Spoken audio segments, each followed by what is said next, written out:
मगर मैं आप सबसे यही कहना चाहता हूं, बाबा साहब अम्बेडकर हमारे लिए बहुत ही महान पुरुष है और हम सबके लिए कहते हैं। हमने देखता हूं कि समाज में कई चीज आती है, अगर ये सामूहिक मंच ना होता तो कई मंच के नेता इस मंच पर आकर भारतीय जनता पार्टी को उल्टा सीधा बोल रहे होते। मैं एक नेता से पूछता हूं कि बाबा साहब के अम्बेडकर के सम्मान में सिर्फ भारतीय जनता पार्टी के अलावा किस सरकार ने उनका सम्मान किया? अरे जहां बाबा साहब ने संविधान बनाया, बोर्ड पोस्टर किसने बनाया? जहां माउंट स्तर पर जहां भूमि किसने बनाई? अरे वो दीक्षा भूमि किसने बनाई? वो लंदन का जो बंगला किसने बनाया जहां उन्होंने संविधान लिखा? ये आप खुद पढ़िएगा, खुद देखिएगा, ये सब भारतीय जनता पार्टी की सरकार उन्होंने बनाया। भारतीय जनता की पार्टी की सरकार की कैसे माध्यम से आज समानता की बात हो रही, अच्छी बात करिए, मगर कोई मित्र अगर आपसे हमारी पार्टी की बुराई करे, अगर कोई मित्र आपसे कहे कि भैया संविधान खतरे में है, बच के रहना भाजपा से, तो एक बार उस मित्र से पूछ लेना कि पहले आप तो बता दो कि आपने हमारे बाबा साहब के लिए क्या किया, इस देश के प्रदेश के दलितों के लिए क्या किया।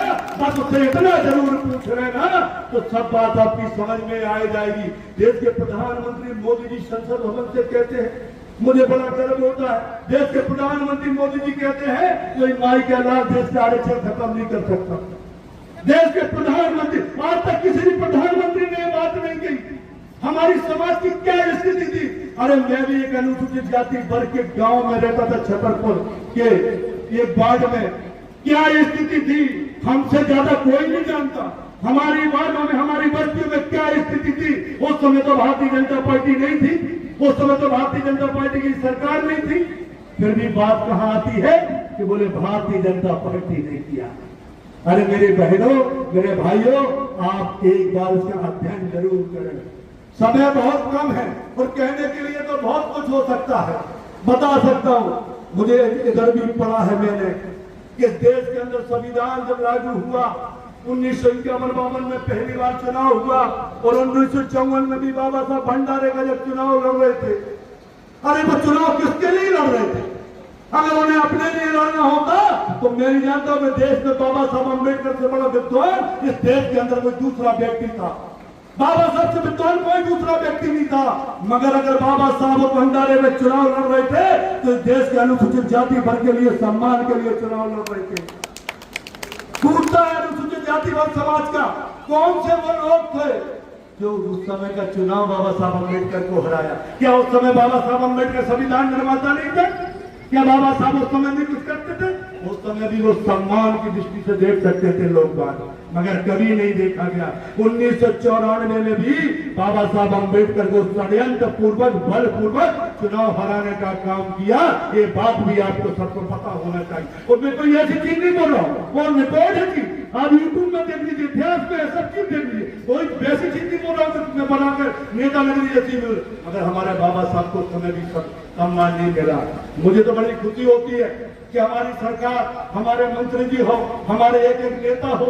आज पता है देश के अंदर पहले कभी मैंने देखा नहीं, मगर हमारे मध्य प्रदेश के सचिव मुख्यमंत्री डॉक्टर मोहन यादव जी के निर्देश पे, हमारे प्रदेश अध्यक्ष जी के निर्देश पे पूरा संगठन और पूरे नेता बाबा साहब अम्बेडकर की जन्मस्थली आज है, उसकी एक दिन पूर्व संध्या पर पूरे भारतीय जनता पार्टी के विधायक और सांसद और मंत्री हर 20 साल 25 साल है। उस बहन को तो पता नहीं कि पहले का मध्य प्रदेश क्या था, पहले मध्य प्रदेश में क्या व्यवस्थाएं थी, किसी को पता नहीं है। बस आपको तो ये पता है कि आज हम अपने महापुरुष बाबा साहब भीमराव अम्बेडकर की जयंती पर आज सब लोग शामिल हुए, ये फिर आपको पता है। अभी हमारे धर्मेंद्र भैया कह रहे थे कि किस प्रकार से विपरीत संघर्ष से बाबा साहब ने संघर्ष कर यहां तक पहुंचे और आप हम सबको सम्मान दिलाने का काम किया। तो मैं आपसे भी पूछना चाहता हूं और यहां बैठे सब नेता भी ये जानते कि बाबा साहब अम्बेडकर ने तो संविधान कब बना दिया था? ये देश का संविधान कब बना था? और किसकी सरकारें थी उस समय? क्यों नहीं बाबा साहब को पहले सम्मान मिला? ये इतने वर्षों तक क्यों इंतजार करते रहे? बाबा साहब का जन्म 1891 में हुआ और हमारे बीच में 1956 में वो हमारे बीच में नहीं रहे। उस कालखंड में भारतीय जनता पार्टी की सरकारें नहीं थी। भारतीय जनता पार्टी तो 1980 में बनी मित्रों, 1980 में। उसके पहले ये देश पूछता है और दलित समाज का एक भाई भी मैं हूं और मेरी अनुसूचित जाति वर्ग का हूं, बाबा साहब को मानने वाला हूं। ये पूरी समाज पूछती है कि बाबा साहब को तुम्हें सम्मान क्यों नहीं मिला, क्यों नहीं मिला।